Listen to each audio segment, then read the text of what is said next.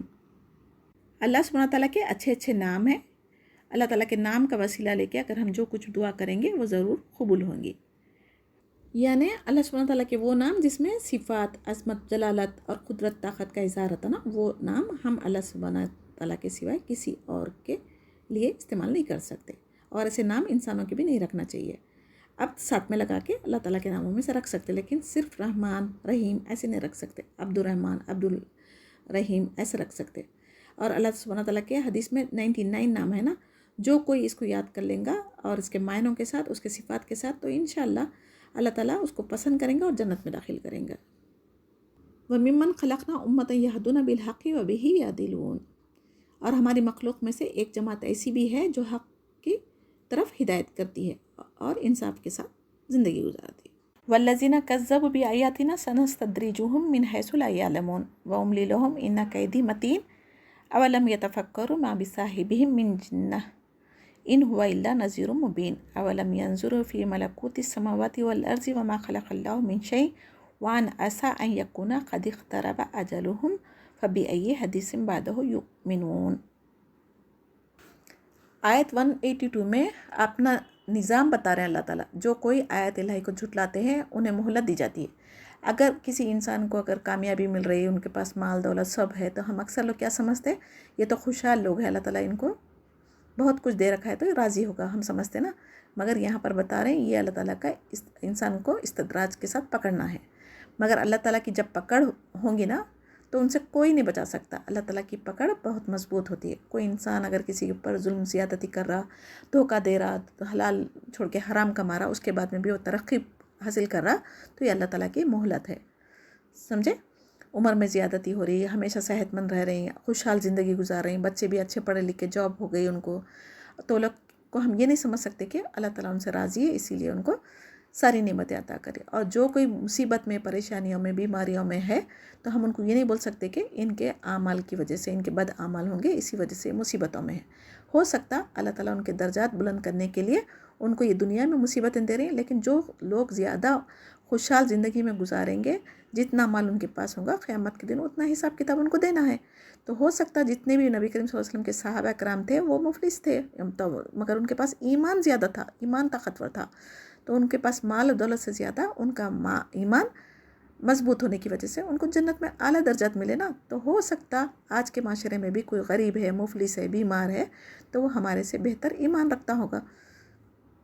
اور آیت 184 میں اللہ سبحانہ تعالیٰ آپ صلی اللہ علیہ وسلم کہہ رہے ہیں کہ صاحب کا مطلب نبی کریم صلی اللہ علیہ وسلم ہے، کیونکہ مشرکین آپ کو کبھی جادوگر، ساحر، مجنون کہتے تھے نا، نعوذ باللہ۔ تو اس کے جواب میں اللہ تعالیٰ فرما رہے ہیں کہ جو کردار، اخلاق آپ صلی اللہ علیہ وسلم کا تھا، جس کی وجہ سے انہیں امین و صادق کا لقب دیا گیا تھا، وہی انسان جب اللہ تعالیٰ کے احکامات بتانا چاہ رہا، آخرت کے عذاب سے ڈرانا چاہ رہا، اس کو نبوت دی گئی، تو وہ کیسے جادوگر ہو سکتا بتائیے؟ اگر غور فکر کرتے تو جو انسان اپنی زندگی میں کبھی جھوٹ نہیں بولا، کسی کی امانت میں خیانت نہیں کیا، تو ویسا انسان اللہ تعالیٰ کے ساتھ کوئی جھوٹ بول کے اپنے آپ کو جھوٹا نبی کیسے جھوٹا دعویٰ کر سکتا؟ نہیں نا۔ تو لوگوں کو غفلت کی زندگی سے نکالنے کے لیے، ڈرانے کے لیے اللہ کے احکامات پڑھ کے سنا رہے ہیں، جو امی ہونے کے باوجود ان کی پچھلی کتابوں کے قصے بیان کر رہے ہیں، اس کی تصدیق کر رہے ہیں، تو ظاہر سی بات ہے یہود نصارہ کو تو اس کا علم تھا، وہ سب سے پہلے ایمان لانا چاہیے تھا۔ اور آیت 185 میں 3 چیزوں پر غور و فکر کرنے کی دعوت دی جا رہی ہے۔ پہلا نمبر 1 کیا ہے؟ آسمان اور زمین کی بادشاہت کے بارے میں، اور دوسرا تمام چیزوں کو جس نے اللہ سبحانہ تعالیٰ نے پیدا کیا ہے، تیسرا اپنی موت پتہ نہیں کب آ جائے گی۔ جو کوئی ان 3 چیزوں پہ غور فکر کرے گا وہ کبھی اللہ تعالیٰ کے ساتھ کفر نہیں کرے گا۔ جب اپنے اطراف کی چیزوں میں انسان اپنے آپ میں غور کرے گا تو اس کا ایمان اور یقین اللہ پر پکا ہو سکتا نا۔ تو جب اللہ اور رسول کی اطاعت کرنا ان کے لیے بھی آسان ہو جاتا۔ اگر انسان غفلت کی زندگی میں کفر میں گزار رہا ہے اور اسی میں اگر موت آ گئی تو کیا ہوگا؟ خاتمہ اس کا کفر پر ہوگا، اور کفر پہ جس کا خاتمہ ہو گیا وہ تو سیدھا جہنم میں جائے گا۔ تو اللہ سبحانہ تعالیٰ کی طرف سے قرآن و حدیث جو اللہ تعالیٰ کی طرف سے نازل ہوا نا، اسے اگر ہم ہدایت نہیں لیں گے تو پھر کون سی ایسی کتاب ہے جس سے ہم آخرت کے عذاب سے بچ سکتے؟ مَن یُضلِلِ اللَّهُ فَلَا هَادِیَ لَهُ وَیَذَرُهُمْ فِی طُغْیَانِہِمْ یَعْمَہُونَ۔ جس کو اللہ تعالیٰ گمراہ کر دے اس کو کوئی راہ نہیں دکھا سکتا، اور اللہ تعالیٰ ان کو گمراہی میں بھٹکتے ہوئے چھوڑ دیتا ہے۔ یعنی اس آیت کا مطلب یہ نہیں کہ اللہ تعالیٰ کسی پر ظلم کرتا، اس لیے کہ ان کو بار بار مثالیں دے کر خواب غفلت سے جگانے کے لیے اللہ تعالیٰ نے نبییں بھیجے، رسولیں بھیجے، آسمانی کتابیں بھیجے. اس کے بعد میں بھی وہ لوگ نہیں ماننے کی وجہ سے اللہ تعالیٰ ان کے کفر کی وجہ سے ان کے دلوں پر مہر لگا دیتے اور وہ اپنی اصلاح نہیں کر سکتے. اور زبردستی کوئی کسی کو ہدایت بھی نہیں دے سکتا نا. اگر کسی کی طلب ہو سیکھنے کی تبھی تو آپ ان کو سکھا سکیں گے نا. یسألونک عن الساعۃ ایان مرساها قل انما علمها عند ربی لا یجلیها لوقتها الا هو ثقلت فی السماوات والارض لا تأتیکم الا بغتہ یسألونک کأنک حفی عنها قل انما علمها عند اللہ ولکن اکثر الناس لا یعلمون. یعنی نبی کریم صلی اللہ علیہ وسلم سے قیامت کے بارے میں سوال کر رہے تھے تو اس کے جواب میں اللہ سبحانہ تعالیٰ نے یہ آیت نازل فرمائی. اس کا یقینی علم کسی کو نہیں ہے سوائے اللہ سبحانہ تعالیٰ کے. قیامت کو ساتھ کہتے ہیں یعنی ایک لمحہ جو اچانک واقع ہوگا جس کا علم صرف اور صرف اللہ سبحانہ تعالیٰ کو ہے. اور اسرافیل علیہ السلام اپنے منہ میں سور لیے آسمان کی طرف نظریں لگائے ہوئے ہیں. اللہ کا جیسا حکم ہوگا وہ انتظار میں ہے، اس میں سور پھونک دیں گے تو ساری کائنات ذرہ ذرہ بنا کر اڑا دی جائے گی. یہ اچانک واقع ہونے والی ہے اور جو انسانوں کے لیے بھاری ہو گئی. تو بے جا سوالات نہیں کرنا چاہیے ہمیں، بلکہ اس دن کے لیے ہم نے کیا تیاری کر رکھی ہے اس پر غور و فکر کرنا چاہیے. حضرت جبرائیل علیہ السلام کو بھی اس کا علم نہیں تھا. تو جب قیامت کی نشانیاں کیا کیا ہے وہ بتائی گئی. بس کیا ہے، نیک لوگ دنیا سے چلے جائیں گے، کچرا جیسے لوگ باقی رہیں گے. جو کوئی خبر کے پاس گزرے گا کہے گا کاش میں یہ خبر والا ہوتا. یعنی وقت میں برکت ختم ہو جائے گی، زنا عام ہو جائیں گا، قتل و غارت گری عام ہو جائیں گی، بہت بڑی جنگ عظیم ہوگی جس میں بہت زیادہ خون خرابہ ہوگا، علم اٹھا لیا جائے گا، فتنوں کا دور ہوگا، ہر گھر میں ناچ گانا عام ہوگا، دابت الارض کا آنا، دجال کا آنا، عیسیٰ علیہ السلام کا نزول، یاجوج ماجوج کا نکلنا، مہدی علیہ السلام کا آنا، سورج مغرب سے نکلے گا، پھر توبہ کے دروازے بند ہو جائیں گے اور مرد کم ہو جائیں گے، عورتوں کی کثرت ہوگی، شراب عام ہو جائیں گی، ریشم کے کپڑوں کو پہننا حلال سمجھیں گے. یعنی یہ بہت ساری نشانیاں جو آج ہو چکی. اور گھر گھر میں لوہا بولیں گا نا تو یہ موبائل کیا ہے، ٹی ویاں کیا ہے، یہ ساری چیزیں تو وہی ہے.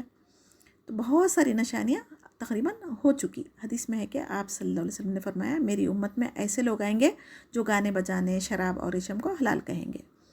عورتیں کپڑے پہن کر بھی ننگی ہوں گی. تو دیکھ رہے ہیں نا آج کا لباس ایک تو پتلا ہے یا تو پھر لیگنس کے نام پہ پورا جسم سے چپٹا ہوا ہے. اور اولاد ماں باپ کی نافرمان ہوں گی، بڑے بچوں پر شفقت نہیں کریں گے، بچے بڑوں کی عزت نہیں کریں گے، مال اتنا زیادہ ہو جائے گا کہ کوئی زکوٰۃ لینے والا نہیں ہوگا. قیامت والے دن سورج بے نور ہو جائے گا، آسمان پھٹ جائے گا اور خبروں سے مردے نکل کر دوڑنے لگیں گے، پہاڑ اپنی جگہ سے روئی کی طرح اڑ جائیں گے. تو ہم انسان کا کیا حشر ہوگا سوچیے. حاملہ عورتوں کے حمل گر جائیں گے، جانور وحشی بھی انسانوں میں گھس آئیں گے، مگر کسی کو اس کی فکر نہیں رہیں گی. تو قیامت کے واقع ہونا حق ہے، یہ ہو کر ہی رہے گی. اچانک یہ بہت بڑا حادثہ ہونے والا ہے، سب اپنی اپنی زندگی میں مصروف رہیں گے، یہ حادثہ پیش آئیں گا. کثرت سے زلزلے آئیں گے، زمین میں دھنسنے لگیں گی، عمارتیں آسمانوں کو چھوئیں گی، لوہا بولنے لگیں گا.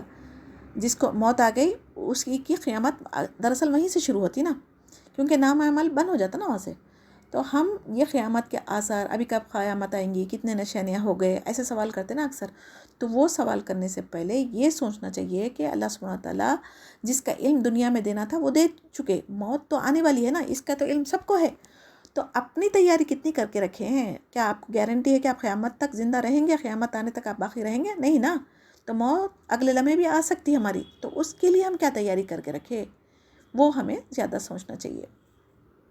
قل لا املک لنفسی نفعا ولا ضرا الا ما شاء اللہ ولو كنت اعلم الغیب لاستکثرت من الخیر ما مسنی السوء ان انا الا نذیر وبشیر لقوم یؤمنون. آیت 188 میں اللہ سبحانہ تعالیٰ خود فرما رہے ہیں کہ عالم الغیب صرف اللہ سبحانہ تعالیٰ ہے. اگر آپ صلی اللہ علیہ وسلم کا غیب کا علم ہوتا تو اپنے لیے نفع و نقصان جان لیتے تھے. اگر غیب کی باتیں جانتے ہوتے تو نا احد کے میدان میں جو شکست ہونے والی ہے، اور حضرت عائشہ رضی اللہ تعالیٰ عنہ کا ہار جب گما تھا تو ان کے ساتھ جو تہمت لگی تھی، یہ سارے واقعے اگر غیب کا علم رہتا تو نبی کریم صلی اللہ علیہ وسلم کو پتہ ہو جاتا تھا نا. اور یہودی عورت زہر کھانے میں ملا کے دیا تھا، اور اپنے صحابیوں کے مرنے کی جنگ میں اطلاع یہ بھی ہو جاتی تھی نا.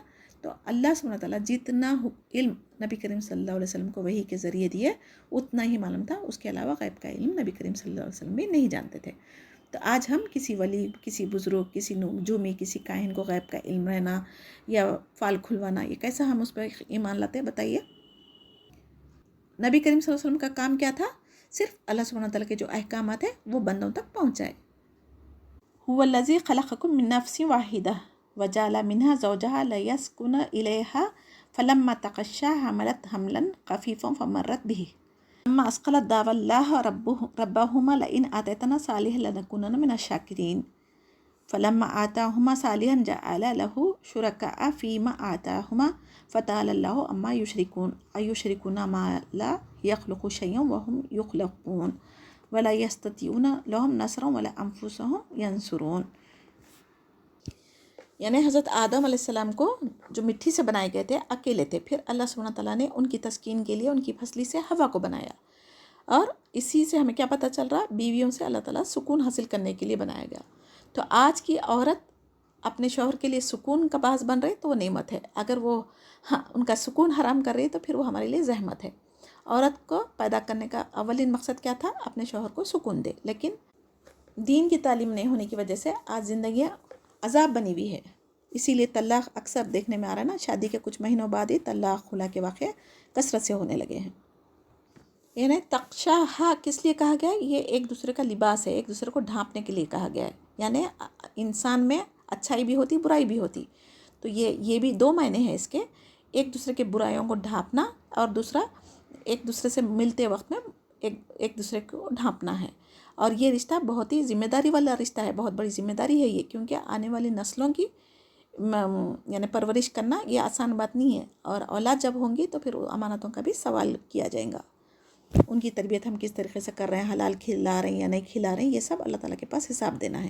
اگر ہم اولاد کی صحیح تربیت کریں گے دین کے مطابق تو وہ ہمارے لیے صدقہ جاریہ بن سکتی، اور اگر ہم دنیاوی تعلیم میں لگا کے چھوڑ دیں گے تو وہ ہمارے لیے باعث عذاب بھی بن سکتی. تو ہمیں چاہیے کہ پہلے بچوں کو دین سے جوڑیں، پھر اس کے بعد دنیاوی تعلیم دلائیں.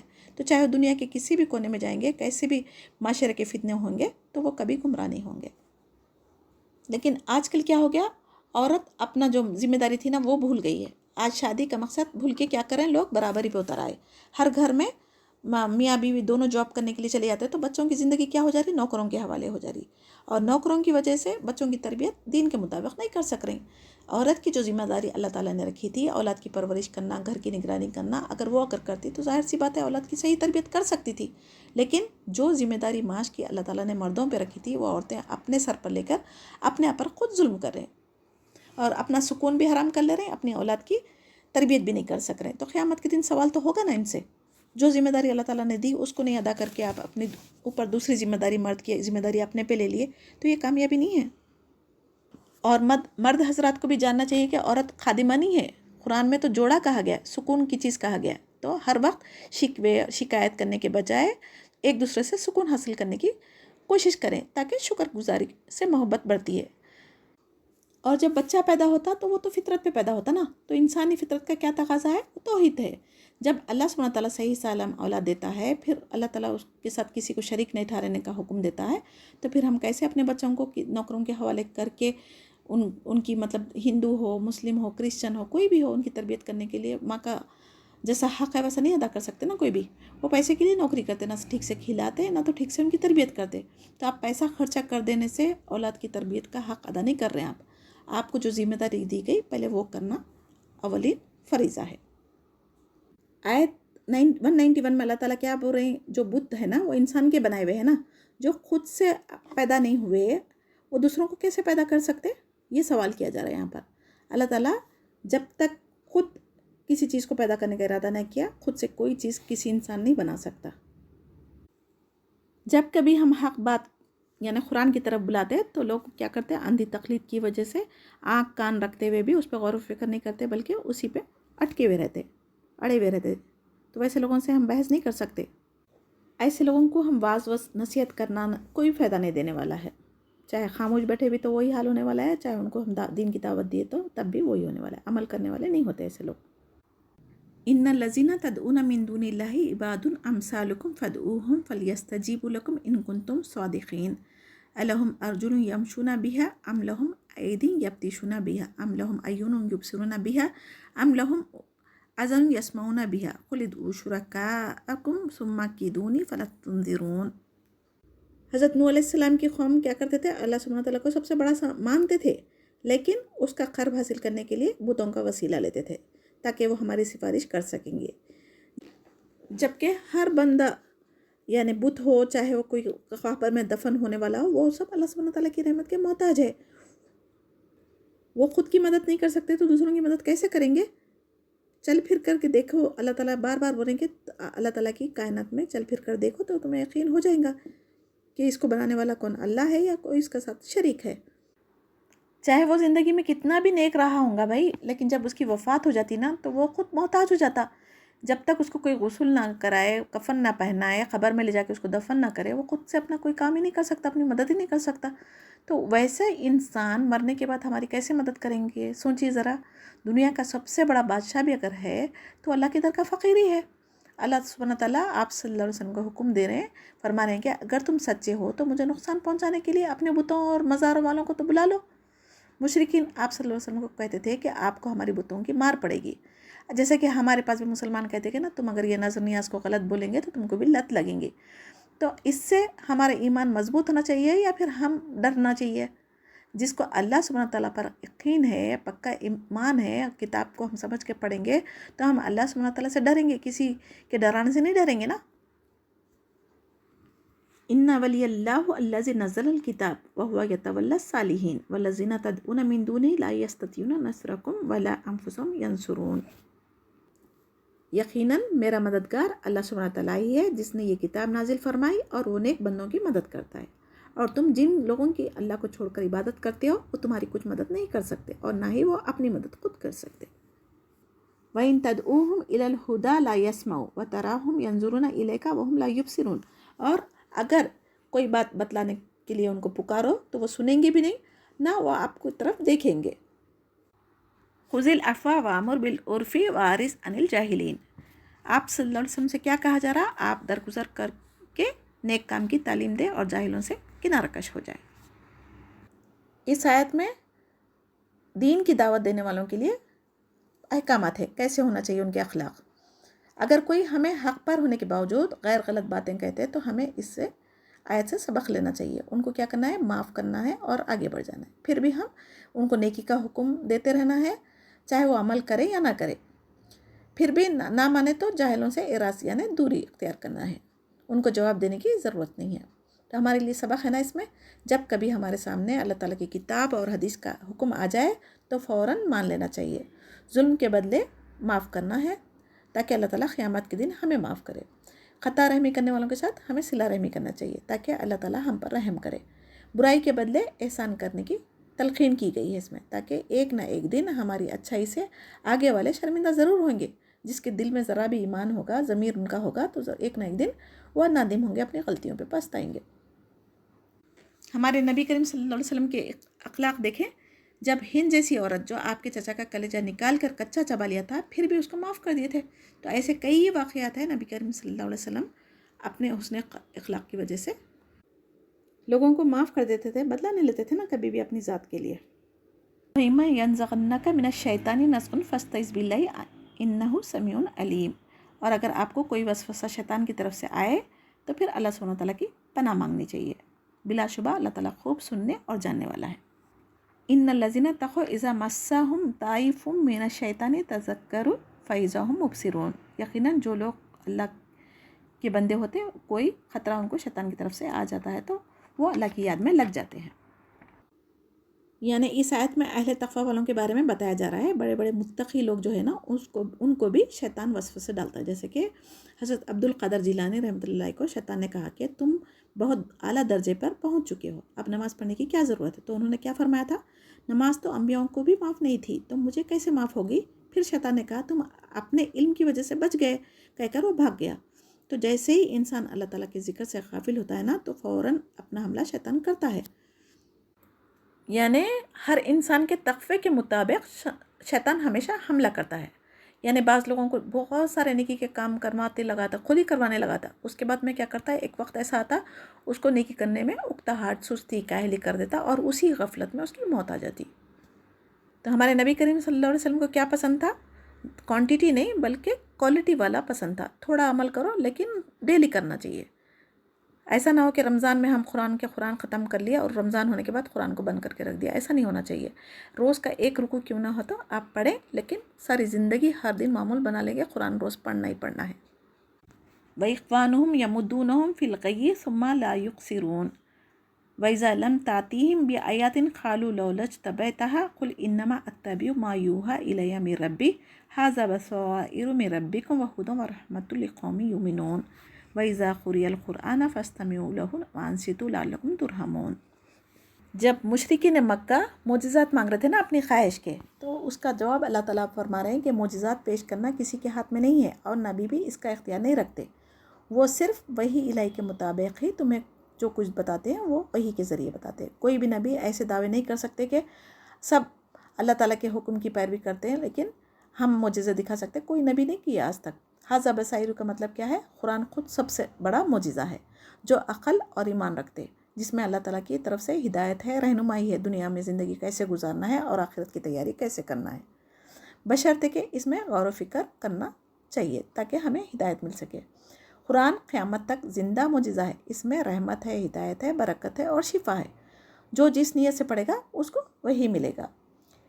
پھر آیت 204 میں قرآن کا ادب سکھایا جا رہا ہے، جب قرآن پڑھا جائے تو اس کے ادب میں کان لگا کر خاموشی سے سنا کرو تاکہ تم پر رحم کیا جائے، چاہے آپ امام کی قرأت سن رہے ہو یا پھر کوئی بھی تلاوت کر رہے ہو یا فون پر لگا کر بیٹھے ہو۔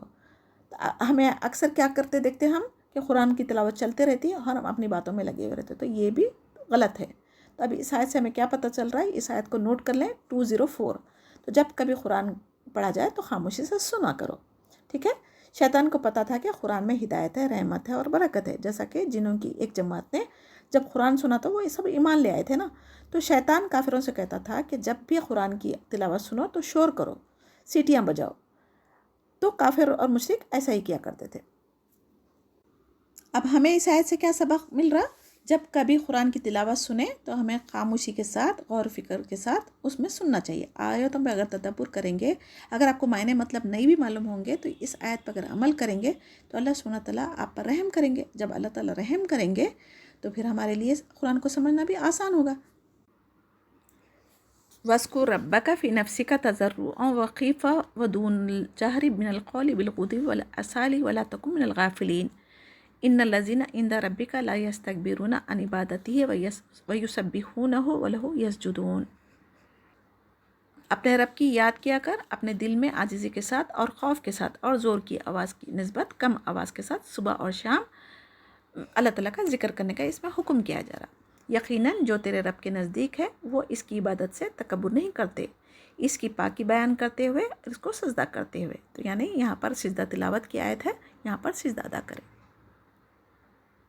یعنی اس آیت میں 205 میں کیا بتایا جا رہا؟ جو کوئی شیطان کے حملوں سے بچنا چاہتا ہے انہیں طریقے بتائے گئے، یعنی اللہ تعالیٰ کا ذکر دل میں عاجزی ان کے سارے کے ساتھ کرنا چاہیے، اللہ تعالیٰ کا خوف بھی دل میں رکھنا چاہیے، غرور تکبر سے بچنا چاہیے، اللہ تعالیٰ کا ذکر رغبت کے ساتھ کرنا چاہیے، زبان سے اللہ تعالیٰ کا ذکر درمیانی آواز میں کرنے کے لیے کہا جا رہا ہے یہاں پر۔ تو اللہ تعالیٰ کا ذکر صبح اور شام دونوں وقتوں میں کرنا چاہیے، اس کی خاص اہمیت بتائی گئی۔ تو اسی لیے حدیث میں ہے نا کہ ایک مرتبہ آپ صلی اللہ علیہ وسلم نے حضرت ابوبکر رضی اللہ تعالیٰ عنہ کی تلاوت سنی جو بہت ہی آہستہ کر رہے تھے، تو حضرت عمر رضی اللہ تعالیٰ عنہ کی آواز اونچی تھی، تو آپ صلی اللہ علیہ وسلم نے فرمایا حضرت ابوبکر رضی اللہ تعالیٰ عنہ کو آپ اپنی آواز تھوڑی اونچی کر لیں، اور حضرت عمر رضی اللہ تعالیٰ عنہ سے کہا کہ تھوڑی آپ اپنی آواز کم کر لیں۔ یعنی نماز میں بھی اتنی آواز ضرور ہونی چاہیے کہ ہم کیا پڑھیں ہماری کان سن سکے۔ اور فجر اور عصر کی وقت فرشتوں کی ڈیوٹی بدلتی ہے نا، تو اس وقت میں اللہ سبحانہ تعالیٰ کے پاس ہماری رپورٹ پیش کی جاتی، تو اس وقت میں ہمیں غفلت سے منع کیا گیا ہے۔ تو جو کوئی اس میں صبح شام کے اذکار پڑھیں گے نا تو اللہ کا ذکر ہی ہے، تو اللہ کے ذکر سے جو غفلت کریں گا ان کا نام غافلوں میں شامل ہوگا اور شیطان ہمیں پکڑ لے گا، لہٰذا ہمیں بھی صبح شام کے اذکار پابندی کے ساتھ پڑھنا چاہیے۔ اور 206 میں اس صورت کی ان میں اللہ سبحانہ تعالیٰ فرما رہے ہیں جب انسان نماز کی پابندی اور کثرت سے ذکر کرنے لگتے ہیں تو تھوڑا تکبر آ جاتا ہے انسان کے، تو ہم تو نماز یہ دوسرے تو پڑھتے بھی نہیں، ایسا ہوتا نا۔ تو اللہ تعالیٰ اپنے مقرب فرشتوں کی مثال دے رہے ہیں، وہ ہمیشہ اللہ تعالیٰ کی ہر لمحہ پاکی بیان کرتے ہیں، کوئی قیام کی حالت میں تو کوئی سجدے کی، کوئی رکوع کی، ہمیشہ مشغول ہے۔ جب کبھی ہم شکر کرنا چاہتے یا توبہ کرنا چاہتے تو سجدہ کر کے دعا کرنی چاہیے۔ تو شیطان رونے لگتا ہے جب انسان سجدہ کرتا نا، تو شیطان کو سب سے زیادہ تکلیف ہوتی، کیونکہ وہ ایک سجدے کا حکم پر عمل نہیں کرنے کی وجہ سے، وہ تکبر کی وجہ سے جنت سے نکالا گیا تھا نا، مردود ہو گیا۔ تو یہ کیسا برداشت کریں گا کہ بندہ سجدے کر کے اللہ تعالیٰ کا قرب حاصل کر لے؟